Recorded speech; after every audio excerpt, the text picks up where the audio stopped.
Hello दोस्तों, आज की इस वीडियो में आपका बहुत बहुत स्वागत है। दोस्तों, आज मैं बात करूंगा क्लास 10th की जो पॉलिटिकल साइंस का पार्ट है, उसमें एक चैप्टर है आपका राजनीतिक दल। राजनीतिक दल किसे कहते हैं, इसके दलीय प्रणाली की कितनी कौन कौन से भाग होते हैं, भारत में कौन सी दलीय प्रणाली है, कौन से राष्ट्रीय पार्टियां हैं, कौन सी प्रांतीय या क्षेत्रीय पार्टियां हैं, इन सब के बारे में मैं डिस्कस करूंगा। तो पूरा वीडियो आप ध्यान से देखिए। चलिए दोस्तों, पहला क्वेश्चन आता है कि राजनीतिक दल किसे कहते हैं। तो राजनीतिक दल एक संगठित समूह होता है। राजनीतिक दल एक संगठित समूह होता है जो क्या काम करता है, जो चुनाव लड़ने, राजनीतिक सत्ता प्राप्त करने के उद्देश्य से काम करता है। जो चुनाव लड़ने, राजनीतिक सत्ता प्राप्त करने के उद्देश्य से काम करता है। और ऐसे संगठन को हम, ऐसे समूह को हम कहते हैं राजनीतिक दल। तो दोस्तों, ये समझ में आएगा। राजनीतिक दल के हिस्से की अगर बात करें तो इसके 3 हिस्से हो जाते हैं। पहला हिस्सा होता है नेता, यानी कोई ना कोई पार्टी, जो भी पार्टी होती है उसका एक नेता होता है। जैसे आप इंडिया में बात करें, कांग्रेस पार्टी की अगर बात करें तो सोनिया गांधी की बात आती है, राहुल गांधी की बात आती है। और बीजेपी की अगर बात करें तो मोदी आते हैं। और अगर सपा की बात करें तो अखिलेश यादव उसके नेता हैं। बसपा की बात करें तो मायावती, आप पार्टी की बात करें तो केजरीवाल। तो इस तरह से क्या होता है, पॉलिटिकल पार्टीज का एक नेता होता है, दूसरे उसके सक्रिय सदस्य होते हैं, और तीसरे होते हैं अनुयायी या समर्थक। वो कोई भी हो सकता है, आप भी किसी न किसी पार्टी के समर्थक होंगे, अनुयायी होंगे, मैं भी किसी न किसी पार्टी का समर्थक हूं और अनुयायी हूं। ये तो हो गई बात पॉलिटिकल पार्टीज के पार्ट की बात हो गई, हिस्से की बात हो गई।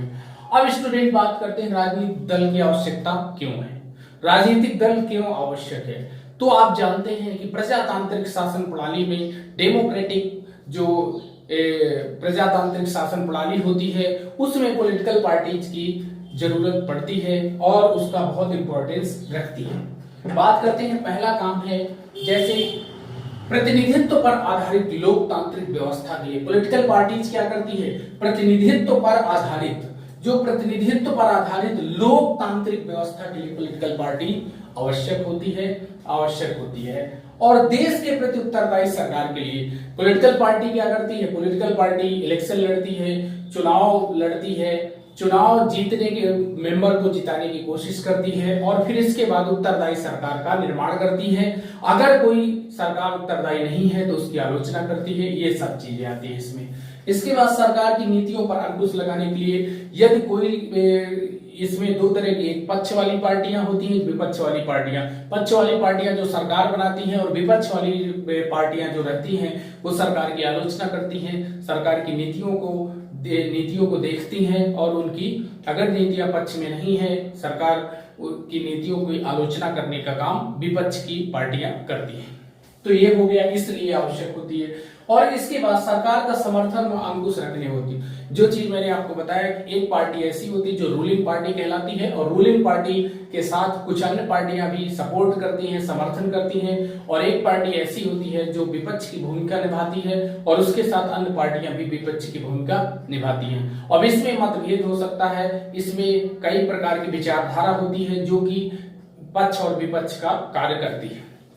आगे बात करते हैं विभिन्न मुद्दों पर सरकार की नजर में लाने के लिए पॉलिटिकल पार्टी क्या करती है, जो समाज में विभिन्न प्रकार के मुद्दे रहते हैं, गरीबी हो गई, पिछड़ापन हो गया, या बेरोजगारी हो गई, या भ्रष्टाचार हो गया, विभिन्न प्रकार के मुद्दे समाज में देखने को मिलते हैं, और इन मुद्दों को सरकार के सामने लाने का कार्य पॉलिटिकल पार्टीज करती हैं। तो इसलिए भी आवश्यक है। कुछ विशेष मैंने आपको बताया कि इसलिए पॉलिटिकल पार्टीज की आवश्यकता पड़ती है।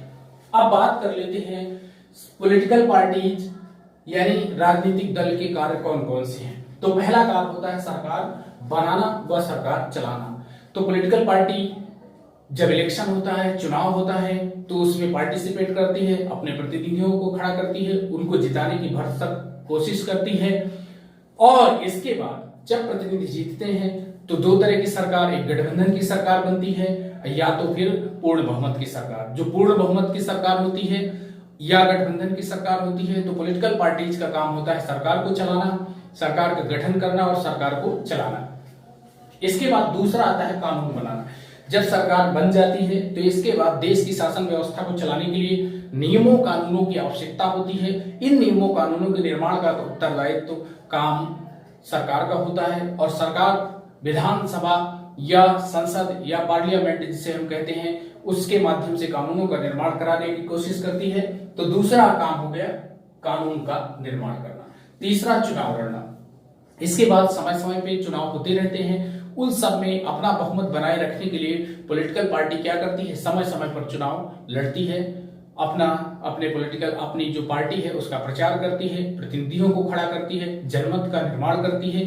तो ये भी जरूरी होता है चुनाव लड़ना। इसके बाद विपक्ष की भूमिका निभाना। तो एक रूलिंग पार्टी होती है, एक अपोजिट पार्टी होती है। जो अपोजिट पार्टी होती है वो विपक्ष की भूमिका निभाती है, सरकार की नीतियों पर नजर रखती है, सरकार के नियम बनाए द्वारा नियमों कानूनों को परखने का कार्य विपक्ष की पार्टियां करती हैं। लेकिन ज्यादातर मामलों में देखा जाता है कि जो अच्छा नियम कानून है उसका भी विरोध करना अपना दायित्व समझती हैं। तो ये विपक्ष की भूमिका को कहेंगे कि कमतर करती है, उसकी जो क्रेडिट है उसको कम करती है। सरकार जो कानून नियम बनाती है, अगर वास्तव में उन पर संशोधन की जरूरत है तभी विपक्ष को हस्तक्षेप करना चाहिए, अन्यथा सरकार को अपना काम करने देना चाहिए।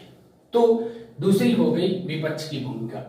तीसरी जनमत का निर्माण करना। पॉलिटिकल पार्टी क्या करती हैं, पॉलिटिकल पार्टी लोगों के बीच में जाती हैं, समाज में जाती हैं। जो पॉलिटिकल पार्टीज के मेंबर्स होते हैं, सीनियर्स मेंबर होते हैं, जूनियर्स मेंबर होते हैं और अन्य मेंबर्स होते हैं, वो पॉलिटिकल पार्टीज के मेंबर जनता के बीच में जाते हैं, जनता को उनके अधिकारों के बारे में बताते हैं, उनके पॉलिटिकल जो राइट्स है, जो राजनीतिक अधिकार है उसके बारे में बताती हैं, और ये बताती हैं कि उनका वोट कितना कीमती है।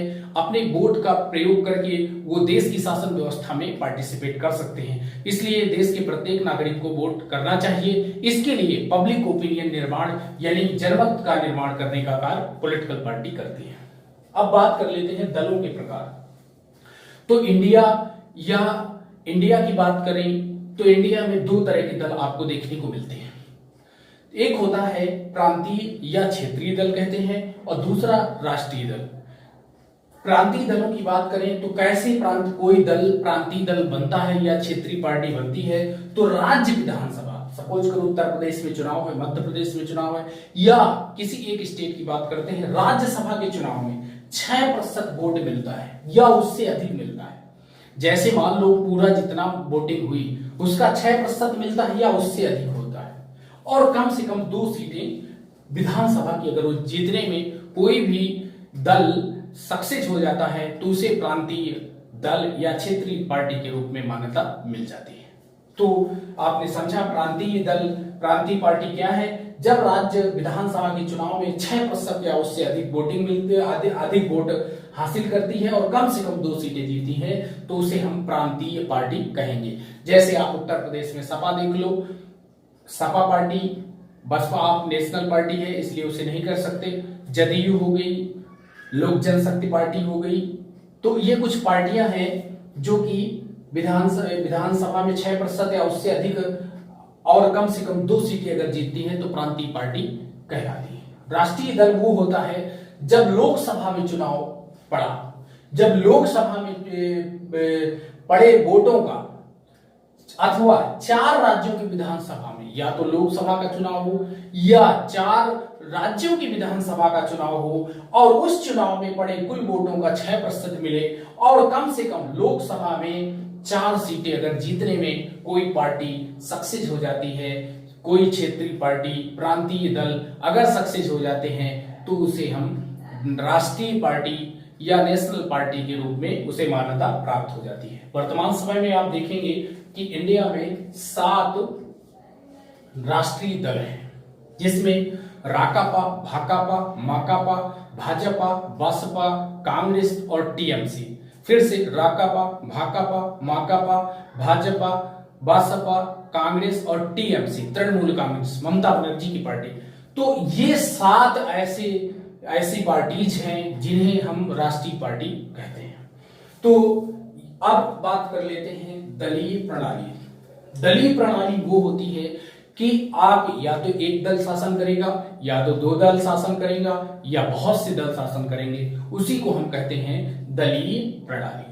जैसे जब एक पार्टी काम करती है तो इसे एक दलीय शासन कहते हैं, एक दलीय सरकार कहेंगे। जैसे चीन में किसी दूसरी पार्टी को उभरने का मौका नहीं दिया जाता है, कोई भी व्यक्ति या कोई भी नई पार्टी नहीं बना सकता है।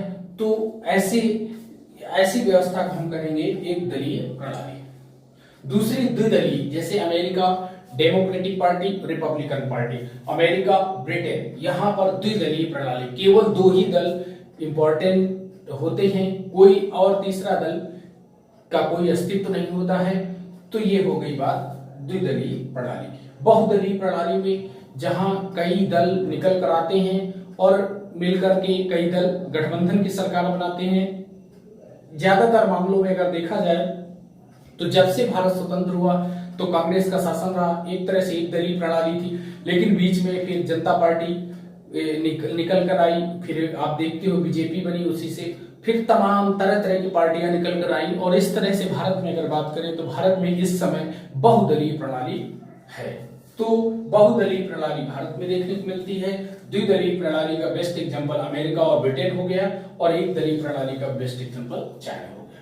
तो चलिए स्टूडेंट, अगर वीडियो पसंद आता है तो चैनल को सब्सक्राइब करिए और वीडियो को लाइक करिए। एक लाइक मुझे न्यू एनर्जी देता है, इसलिए इसको लाइक करना मत भूलिए। और अगर अपने दोस्तों में आप इसे शेयर करते हैं तो उनको भी ये यूजफुल वीडियो होगा।